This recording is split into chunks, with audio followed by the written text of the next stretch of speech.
All right, we're going to replace the valve cover on this 2012 Mini Cooper R56S with a replacement one. This video is going to be a little bit choppy just because it's a little bit difficult on my end to film and work on the stuff. But the first thing we'll wind up doing is going ahead, remove the plastic cover, get that out of the way. My situation, I'm going to remove the strut bar, followed by this catch can. On your vehicle, it's just kind of wrapped from here directly into the intake. So you'll disconnect from here. Then we'll follow up by going ahead and removing all the wiring connections that are physically attached to the valve cover. After that, we'll go ahead and remove the coil packs on all four of them, and then we'll pick it up from after that. Okay, the struts bar is out of the way. In order to get these coil packs out, you want to lift up right here like that, and that relieves the cable. So do that for all four. And then you can see on the side how I have it up loose. Pretty much you want to get a little pick. I guess this one's still attached. You get a little pick back here and gently pry this out and up on both sides. The side's damaged, so it came out a little easier. So you'll get these out of the way. Next up, we'll remove all these electrical connectors. Disconnect them.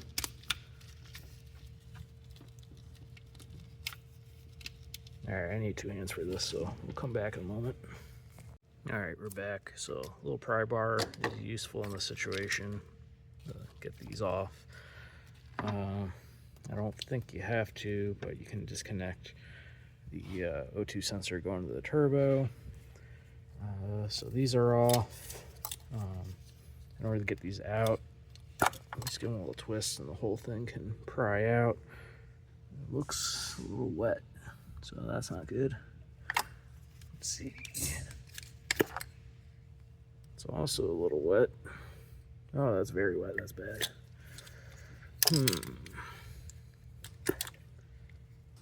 It's a little damp. Might have a bigger issue than I thought. And that's a little damp. So once these are out, you set them aside. We'll wind up pulling the spark plugs in a minute. And then you have a vacuum line here. It's hard to do with one hand, but you push this down and pry up gently because this thing's kind of brittle. It's pretty old. We'll go ahead and we'll remove these electrical connections along with this vent going to the catch can. Okay, so the easiest way, you pinch here and here, and gently squeeze and pull out. You can set that aside. Follow it up by, might have to do this off camera. These clips here, you can push down and push them out. We're going to be transferring over this assembly and this to the new valve cover, and it looks like I have oil leaking down around the cylinders, so I guess it's a good time to be replacing all of this. Okay, here we go. I was able to get this one off. You pretty much have to just gently lift up on that little tab and then slide it that way to remove it. Let's see if we can do this one on camera without breaking it. Sometimes it helps to push it towards the connection, then pry it up and out. No, I don't want to break this. I'm gonna use two hands. Here we go, we're back. If you don't already have these, you can get them at Harbor Freight or online. Just a little pack of picks. They're a couple dollars, and it helps you be careful on your electrical fittings, get them out without breaking. So we removed this. Additionally, the return going into the intake, we pop that out of the way just to net a little bit more room. Here's that vent line I was talking about, you have to be careful with.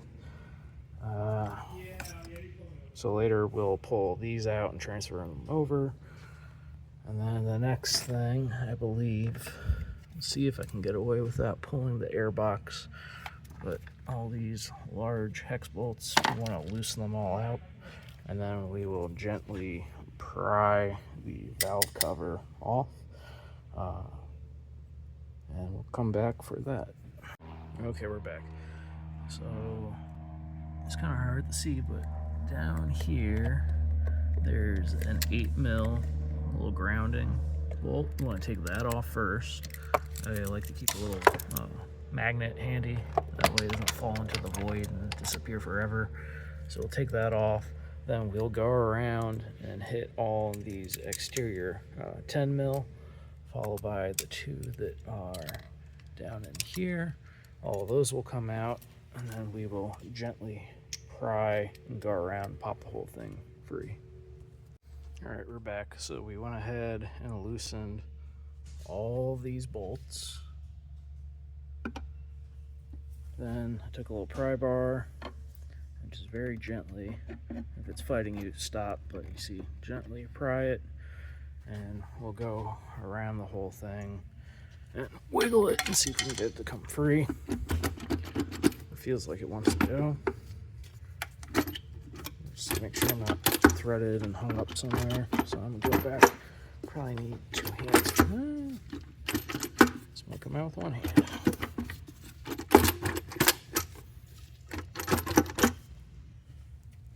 Okay, it took 2 hands to pop it out.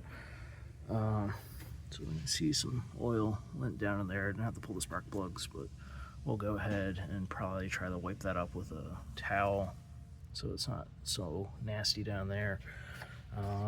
Thing to also check, yeah, the motor oil is pretty dirty. It needs a oil change soon. Make sure this guide is still intact and good shape. Make sure your timing chain doesn't really have any slop. This vehicle is definitely due for a timing chain service, but it hasn't gotten noisy yet. And before you put your new valve cover back on, just go ahead, look around, see if there's anything obvious, any nasty wear marks or something.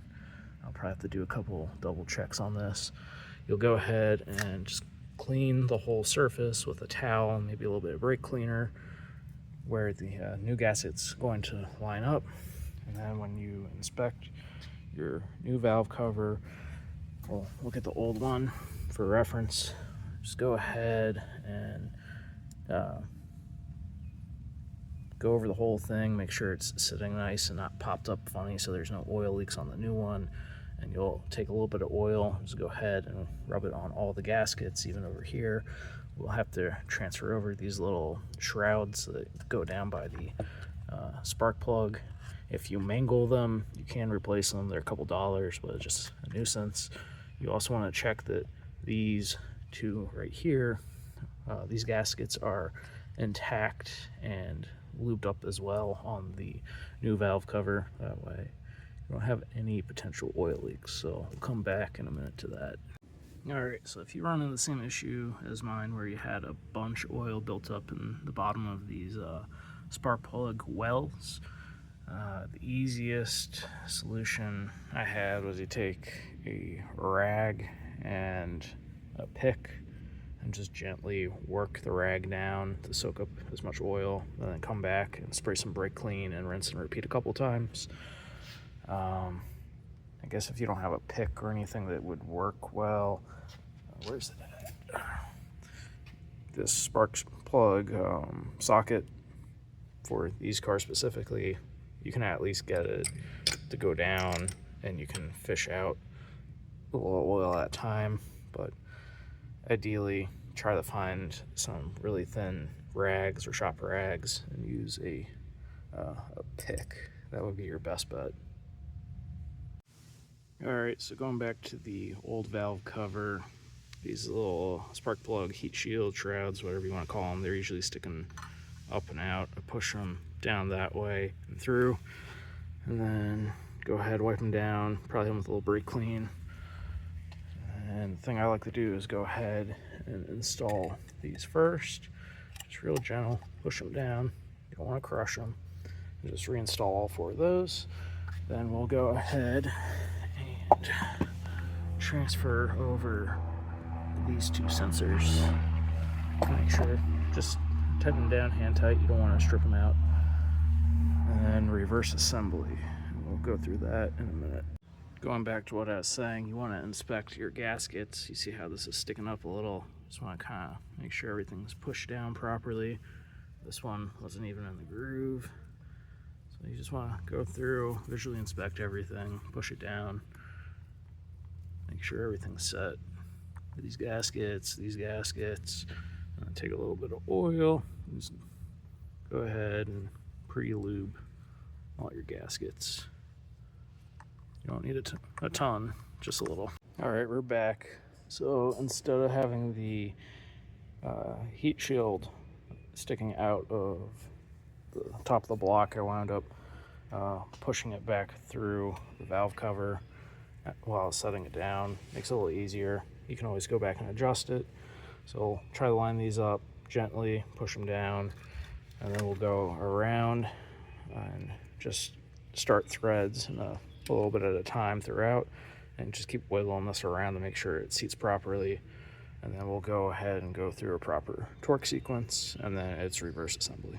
All right, now the torque sequence should be 1, 2, 3, 4, 5, 6, 7, 8, 9, 10, 11, and 12.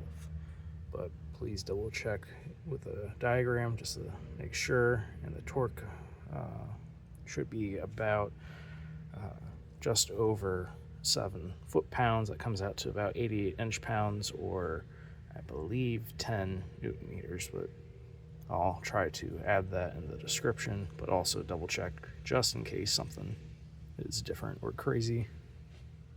So after following the torque sequence and the pattern, I like to go ahead and go through the whole series one more time, just carefully making sure everything's within spec.